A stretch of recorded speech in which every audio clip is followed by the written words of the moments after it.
Hi friends, in our time together today, I'm introducing the polka Maggie in the Woods. And I've also been introduced to this polka by the name St. Patrick Was a Gentleman, and there are quite a few other names for this polka, but we'll stick with those two for now. It's a great, fun tune to play. It will help us build and develop our skills, and we'll just love the tune. So we'll follow our usual pattern. You'll find a link at the top of the notes to this video to access the page on my website from which to download the music and tabs for this polka. I'll walk us through the tune. It has an A part and a B part, so I'll walk us through each of those because each repeats, and then we'll walk through the entire tune with repeats in the play along with Scott section. We'll then talk about any challenges I think you may encounter, some ornamentation and expression ideas, and then a bit of the history of the tune. So that's what we're doing today. And for today, I'm using the Carry Optima Low D. I've had some folks asking about this low D recently, and I've decided I really need to do a better job of just cycling through my low Ds with the different tunes I introduce, and I'll have to keep track of that so that you could hear all of them on a regular basis. So anyway, I'm using the Carry Optima Low D for our time together today. So here is the A part.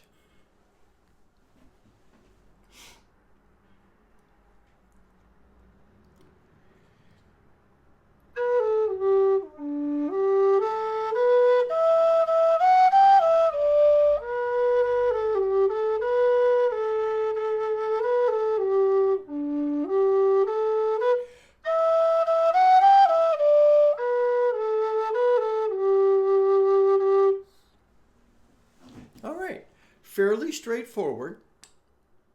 I'll now play the B part for us.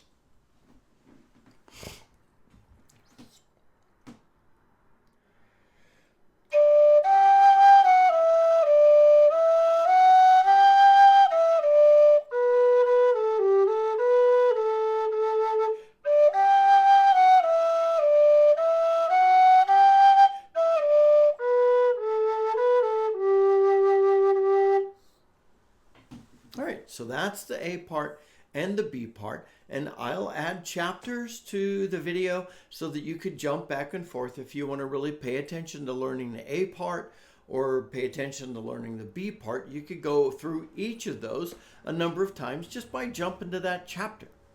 I'll now play through the entire tune, including repeats.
All right, so that's the whole tune in the Play Along with Scott section.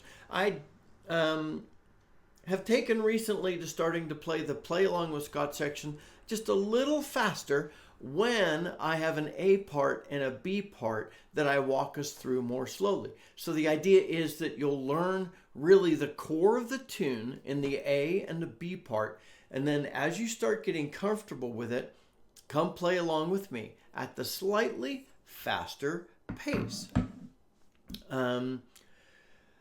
Now remember also, I am providing in the music and in my walkthrough what seems to me to be the core of the tune. You'll find other variations on what the heart of this tune might be, but this seems to be the most consistent from what I found on some of the primary trad websites. After you learn the core of the tune, then go to town on ornamentation and expression. We'll get to that in a moment. Now, thinking through any challenges I think you might experience, this is a bit of a quicker polka in some ways, and so I think it's like a tune that is actually a dexterity exercise as well, because you want to be able to get into some of the rhythm.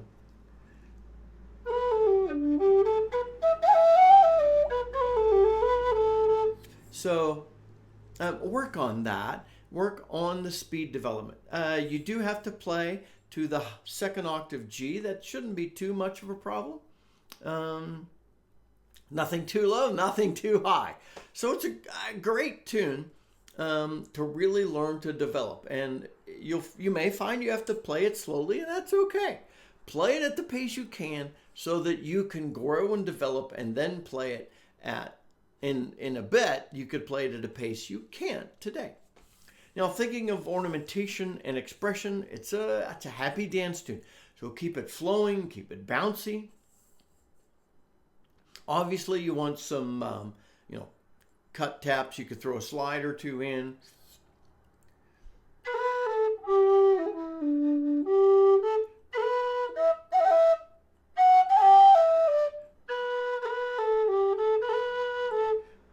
Now, you can, or I like to go up to the C natural and then walk back down a little quickly. It's kind of fun. So think of that kind of thing. I mentioned a slide in there. I would do that like moving up to some of the higher notes, moving into the second part. You might go from the D to the G, and to do that, you're really going to lift 3 fingers simultaneously. And it's kind of a fun effect. So think through and play with some of that stuff. You've got descending notes to ornament. You've got repeated notes to ornament. It's a great tune to practice and have a blast with a lot of stuff. I will play it through. I think I'll share a practice session in a day or two. Thinking briefly on the history of the tune, it's another great example of a tune that the tune kind of carries a life of its own. Depending upon where it was popular. Like when you think about St. Patrick Was a Gentleman, this is it. If you look at it that way, it's a tune that is played and sung based on the lyrics to highlight the fact that of St. Patrick's gracious, gentle characters. If you think about Maggie in the Woods, then it's a tune to talk about courting someone that you're infatuated with. And there are other names as well. Did you see my Seamus? It's depending upon the version of it, it might be about I'm looking for my son. Have you seen Seamus? So the tune kind of takes a life of its own on as it travels around. Particularly, we live in a YouTube world, and if you're not in a YouTube world, a tune can become something else when it gets other places. So all that to say, a variety of names, not really positive on the history of the tune. Since it's a polka, we could say it's probably, early 19th century, just based on the fact that it's a polka. So no real clarity on the origin because of so many variations, very popular variations on the lyrics that would go with the tune. So anyway, that's about it on the history. And my friends, remember, play along with me. If you use the music and tabs, download those, and I'll share a practice session in a few days. And until next time, this is Scott Shade. Happy low D whistling, my friends.